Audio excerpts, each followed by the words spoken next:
Hola a todos, soy Blas Ruiz Grau y esto es Asesinos en Serio. Hoy, sin más, me voy a lanzar de cabeza porque tenemos un episodio la mar de interesante. Vengo a hablaros de un asesino poco conocido y injustamente poco conocido porque ahora veréis, ¿vale? Pero antes que nada me voy a inventar una sección, me la voy a sacar de la nada y es recomendaros, que eso pues se hace poco, la verdad, recomendar cosas se hace poquísimo, sobre todo en redes sociales, ¿no? Pero voy a recomendar libros, ficción, pues cositas interesantes que me vaya topando por ahí. E intentaré en cada episodio recomendaros una. Y ahora mismo voy a recomendar el último libro que me he leído, ¿vale? Os voy a recomendar la última novela que es La mala hija. Ahora estoy con otro, ahora estoy con uno de Elia Barceló. Pero os voy a recomendar La mala hija de Pedro Martí. ¿Por qué os lo voy a recomendar? Porque me parece un libro que, además de tener una novela, además de tener un caso interesante, el caso de una desaparición de una joven, de Belén, me parece que tiene muchos puntos interesantes que os pueden gustar a los amantes de la novela negra, pero sobre todo a los amantes de las buenas historias, ¿no? De las historias que tienen algo más, que no se quedan solamente en un caso, que buscan un poquito más, que miran en los personajes, en la interacción entre ellos, y este me ha parecido brutal en ese sentido. Primero por el sitio en el que está ambientado, que no es muy común, que es Almansa, un pequeño lugar, un pequeño pueblo tirando a ciudad de Castilla-La Mancha. Y sobre todo la evolución de los propios personajes a lo largo de la novela, porque aunque no lo creamos y nos parezca difícil pensar que un personaje puede evolucionar realmente en unas páginas, yo he visto situaciones reales de investigadores, incluso de forenses, que han cambiado a raíz de un caso, ¿no? Entonces, que han sentido un crecimiento personal a través de cierto caso. Y esto es lo que nos encontramos en la capitana Alma Ortega, ¿no? De la Guardia Civil, que sufre una gran evolución y me parece brutal el desarrollo de los personajes, el cómo está hilada la trama, los giros que va dando, así que pues os lo voy a recomendar, ¿vale? No me voy a tirar mucho más con esto porque Pedro no me ha pagado, pero me parece brutal y creo que os va a gustar muchísimo a los, pues ya digo, a los amantes tanto de la novela contemporánea como de la novela de género negro y el thriller incluso, ¿vale? Y bueno, me voy a lanzar ya con el caso porque tiene muchísima amiga. Os voy a hablar, hoy vengo a hablar de Samuel Little, que creo que muchas veces en este podcast diré la palabra asesino más prolífico, en ese término, que ni más ni menos que es pues el que más muertes lleva, ¿no? Pero en este caso se le considera el asesino más prolífico de Estados Unidos, que eso ya es mucho de decir. De hecho, se habla casi siempre cuando se habla de asesinos en serie, sobre todo de la cultura norteamericana, se habla muchísimo de Ted Bundy, de John Wayne Gacy, de Jeffrey Dahmer, pero este sin duda supera en número de víctimas, incluso su historia tiene un puntito de morbo a la hora de contarla que puede resultar incluso más interesante que de estos conocidos asesinos en serie. Os voy a decir el número de víctimas, que la verdad que no es baladí, son 93 víctimas, ni más ni menos. Sí que es cierto que muchas veces muchos asesinos se han confesado autores de muchas víctimas, de cuerpos que no han aparecido, de casos que no se pueden demostrar. Pero en este caso, en el caso de Samuel Little, no se pronuncia bien, no sé si el Samuel Little lo voy a decir yo. El FBI las ha corroborado, es decir, ha visto que sí tiene 93 víctimas en su haber, por lo tanto el caso ya por sí pues genera la expectación que merece para estar en este podcast y para contaros cómo fue su vida y milagros, ¿vale? Así que sin más voy a proceder. Samuel nació el 7 de junio del año 1940 en Reynolds, Georgia, aunque se mudó al poquito de nacer con toda su familia a Ohio. ¿Vale? Su familia, la que ya acabo de nombrar, pues no tenía demasiados recursos. Su madre se dice que se prostituía. Todo esto digo se dice porque no son hechos contrastados ni verificados, pero se dice que su madre se prostituía y que su abuela no tuvo más remedio que, pues como hacen las abuelas, las heroínas de las abuelas, se hizo cargo de la familia para poder tirar para adelante, ¿vale? Ya en la escuela, pues Samuel se demuestra como un alumno con poco interés, con muy poca disciplina, no tenía ganas de estar en el colegio, todo le iba mal ahí, era un niño que cada dos por tres se escapaba, bueno, pues que ya se veía que no iba a ser un estudiante de 10, ¿vale? Samuel comienza muy pronto a delinquir. Al principio, pues con pequeños hurtos, que pues como cuando se empieza, pues la mayoría de veces van a más. Estos hurtos pues acaban convirtiéndose pues, en grandes robos e incluso en allanamientos de morada. La primera detención llega en el año 56, cuando solamente tenía 16 años, tras ser pillado en un allanamiento, pues eso, pues en una casa. Como era menor, pues fue condenado a un internamiento en el centro de menores. Ojalá se hubiera reformado ahí, pero la cosa pues simplemente fue a más, como suele también ocurrir.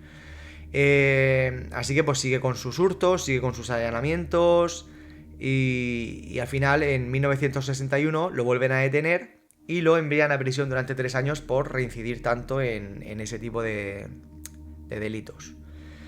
Allí pues comienza a hacer boxeo porque, bueno, según él dice, pues por una parte se le da bien, se le parece que se le da bastante bien boxear, también pues, supongo que es una parte de liberar todo lo que lleva dentro, de una forma de sacar la rabia hacia afuera, y al mismo tiempo pues se le hace más llevadero la estancia en prisión, ¿vale? Cuando sale pues se encuentra con que tiene una mano delante y una detrás, así que decide que lo mejor sería salir por todo el país pues a buscarse la vida con lo que fuera, ¿vale? No lo veo mal del todo, pero como veréis luego pues no fue algo positivo. Pero bueno, sale y hace pues trabajos muy dispares. Por ejemplo, hizo de enterrador en el estado de Florida. Y en otro, ese sí que no sé en cuál, pues condujo también ambulancias. Y bueno, hizo de todo, ¿vale? De aquí vamos a dar un gran salto. Nos vamos a ir al año 1982, donde es ya detenido por primera vez por algo un poquito más serio que los hurtos y los allanamientos, ¿vale? De hecho, es acusado de asesinato en Mississippi. El problema que tienen es que las pruebas que tienen contra él pues son bastante poco fiables, por lo cual, el jurado decide darle un poco más de tiempo a la investigación a ver si consiguen reunir más, ¿vale? Mientras esto sucede, en Florida se le requiere por otro asesinato. O sea, la cosa se empieza a poner bastante fea. Llegan ambos juicios y en ambos, aunque parezca increíble, sale por falta de pruebas, en los dos. Esto nos hace plantearnos muchísimas cosas, me imagino, como tanto tú como oyente, como yo como el que lo relata. Porque, claro, si aquí hubiese sido condenado, pues evidentemente esto se dice muy a posteriori, cuando ya sabes lo que ha sucedido después, pero también te das cuenta que si aquí hubiese sido condenado, pues otro gallo cantaría. Pero, bueno, salió por falta de pruebas en ambos. O sea, es raro pensar que te están acusando a la vez de 2 asesinatos en 2 estados distintos y que en ambos te sueltan por falta de pruebas. Pero bueno, es así, ¿vale? Queda libre de la prisión y en 1984 se muda a California, donde, como no, pues tiene más problemas. Allí, una mujer le acusa de secuestro, golpeo e intento de asesinato. Obviamente, lo vuelven a arrestar e increíblemente otra vez vuelve a quedar libre. Cosas inexplicables. Tan solo un mes más tarde lo vuelven a detener porque lo encuentran junto a una mujer inconsciente tras haber sido estrangulada.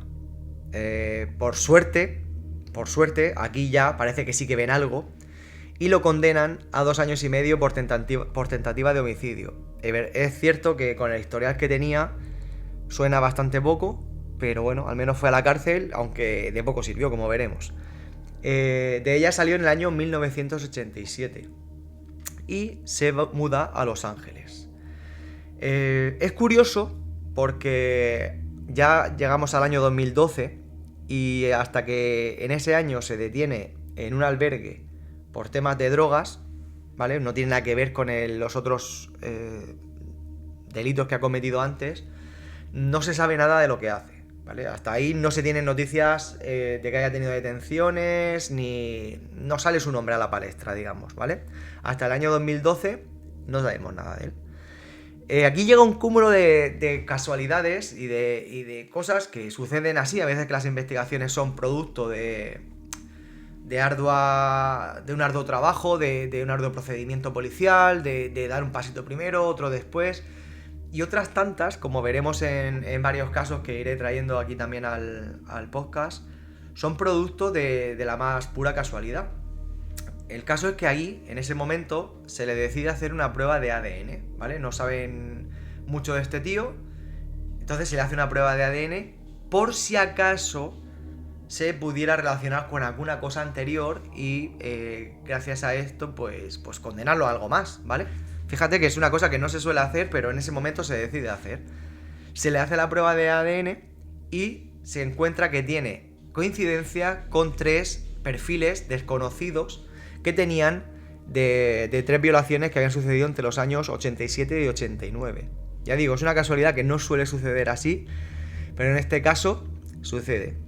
Eso hace que se le pueda condenar en firme a cadena perpetua, ni más ni menos. Pasamos de salir libre en todo lo que tenían antes, que todo apuntaba al que él había hecho pues grandes burradas, de las peores, a que de repente ya se le condena a cadena perpetua en el año 2014. Me alegro un montón, o sea, eso no quiere decir que no me alegre, pero es cierto que me parece curioso que todas las demás saliera libre y ahora por fin se le condene a cadena perpetua. Pasamos de la nada al todo. Me parece perfecto, sobre todo por lo que trajo de esa detención y esa condena, pero es cuanto menos curioso. A ver, yo creo que hasta aquí esta condena, esta historia ya sería bastante interesante. O sea, te he contado un caso interesante, pero como no, esto no se va a quedar aquí y esto va a ir a muchísimo más. Bueno, interviene aquí un Ranger de Texas, como Walker, el de Chuck Norris, el de la serie. Un Ranger que de repente se entera de la historia de Samuel y se fija mucho en su historial. Y de cómo, precisamente lo que te había dicho, de cómo había esquivado pues todo lo anterior, ¿vale? De cómo lo había sorteado y cómo se había librado de muchas cosas inexplicablemente. Entonces, él cree que es demasiado sospechoso, ¿vale? Porque actúa como un psicópata, ¿vale? Él se fija en esos rasgos psicopáticos que tiene y no se traga que durante todos esos años en los que no se sabe nada de él, si hubiese estado quietecito. Entonces, eso, y también motivado porque tenía un caso pendiente de resolución en Texas, en el cual no tenía nada, absolutamente nada, solamente una mujer muerta. Al saber que había estado por Texas durante los años en los que sucedió ese asesinato, dice, pues oye, voy a ver si suena también la flauta, ya que solo con lo del ADN, pues a ver si tirando un poquito del hilo consigo resolver un asesinato. Eso estaría genial. Entonces se traslada al centro penitenciario donde Samuel está interno ya con su condena de cadena perpetua. Este Ranger además tenía una fama bastante grande entre los investigadores de ser un interrogador nato, de ser de los mejores interrogadores pues en kilómetros a la redonda. No vamos a decir de Estados Unidos, pero sí de los mejores.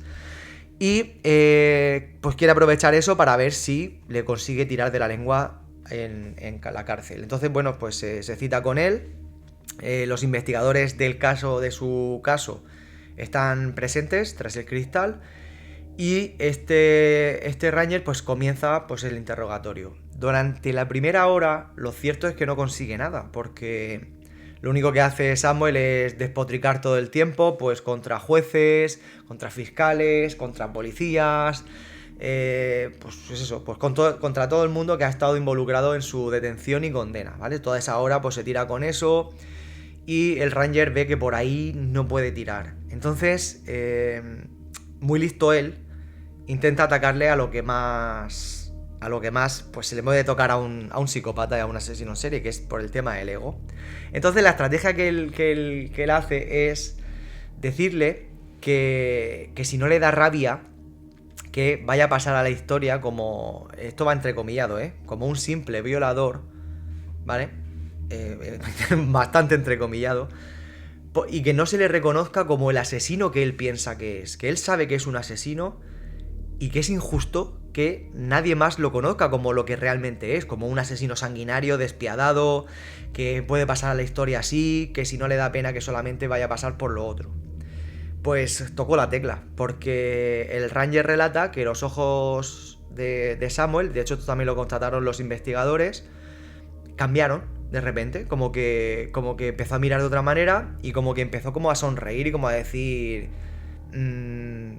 me gusta cómo suena eso, ¿vale? Me gusta el nuevo título que me estás dando. Prefiero que me conozcan como un asesino a un violador, ¿vale? O sea, es que es ego puro y duro. Es lo que hemos visto en otros casos y que seguiremos viendo en otros que traeré, en cómo al final, ya lo he dicho muchísimas veces, en cómo no hay un asesino en serie igual, no hay un psicópata igual. Es cierto que se define siempre por una serie de rasgos, pero no son iguales casi nunca, porque sobre todo con esa cultura que nos han intentado vender en televisión, del el asesino ritual, el que deja pistas para la policía, todo eso, algún caso veremos que sí ha ocurrido, pero no es lo habitual. El asesino no quiere que lo encuentren, el psicópata quiere seguir siguiendo con su senda del horror.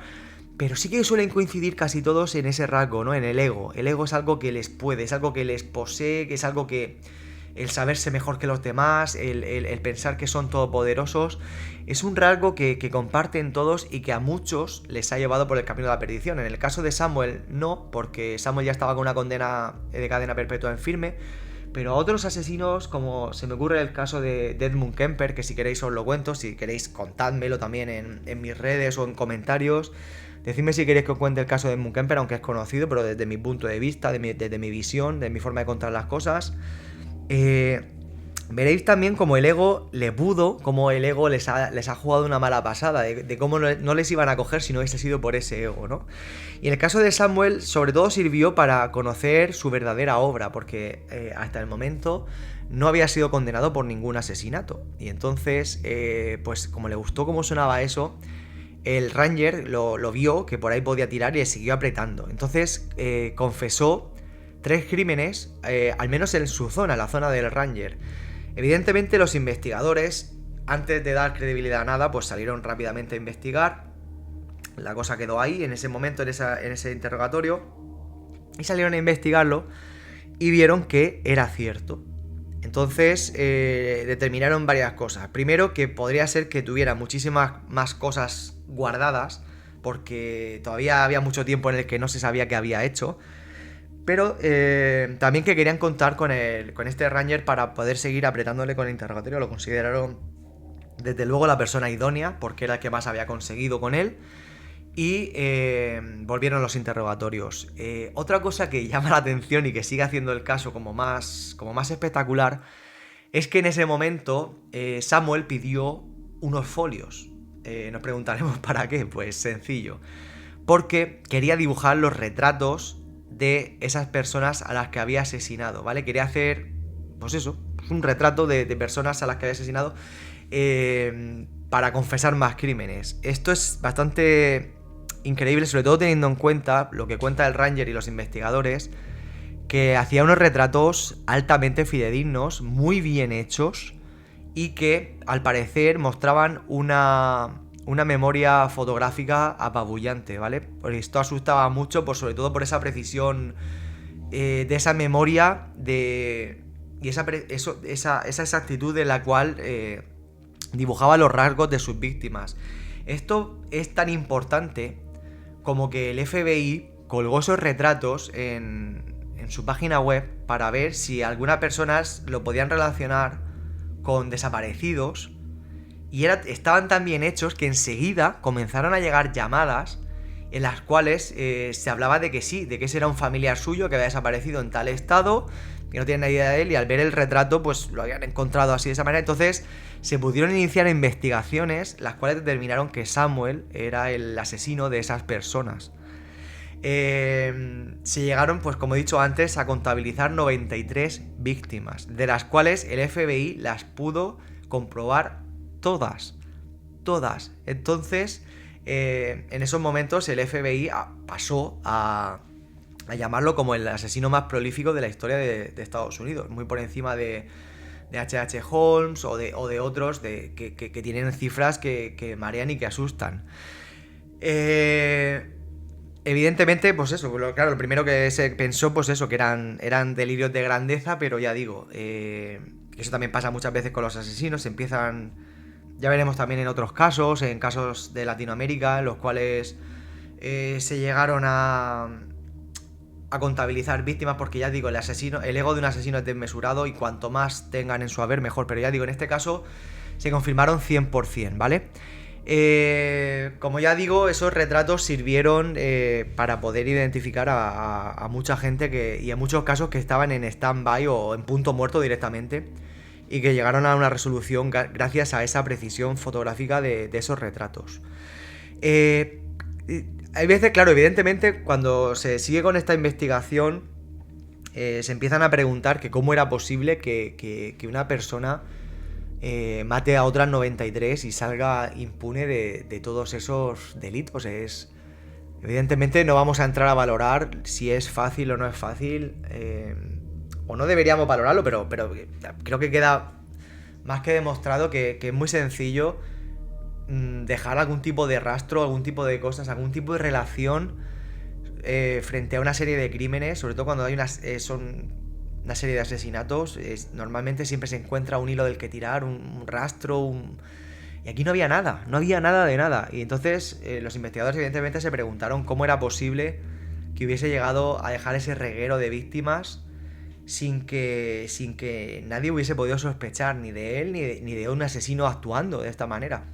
Y la cosa es tan sencilla que al final asusta. Y era que llegaba a un lugar, mataba y se iba. O sea, no seleccionaba víctimas, no buscaba un patrón definido, no había nada que lo relacionara. Simplemente llegaba a un lugar, mataba a alguien, pues podía ser un vagabundo, podía ser una prostituta, podía ser una persona que encontraba por la calle, podía ser una mujer, podía ser un hombre, podía ser un niño. No había nada definido, simplemente mataba porque le apetecía matar, porque tenía ansia de sangre. Muchas veces yo comparo a los asesinos con vampiros o incluso con drogadictos, porque los asesinos en serie me refiero, porque el psicópata muchas veces lo que necesita es satisfacer esa compulsión que sienten, que es muy comparable a la de un drogadicto que necesita su dosis de droga, nunca mejor dicho.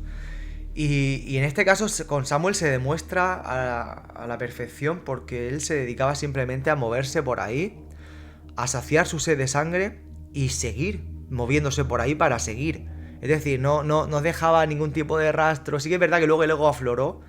Hay veces que aflora antes y eso también les lleva a cometer errores. Aquí la mala suerte que tuvo esas víctimas es que no floreció antes ese ego. En el caso, por ejemplo, como he dicho antes, de Edmund Kemper, salió muchísimo antes ese ego, lo cual permitió su detención, pero en el caso de Samuel no.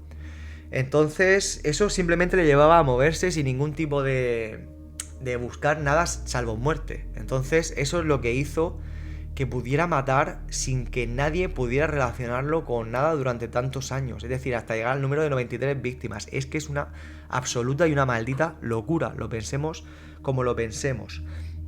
Entonces, bueno, pues nada, aquí... Bueno, falta decir que Samuel murió hace relativamente poco, entre comillas, ya que murió en la cárcel en la que estaba recluido porque cayó enfermo el 30 de diciembre, un día antes de acabar el año, del funesto año, que todos recordamos también con tristeza por lo que sucedió a nivel mundial, la pandemia a nivel mundial del año 2020.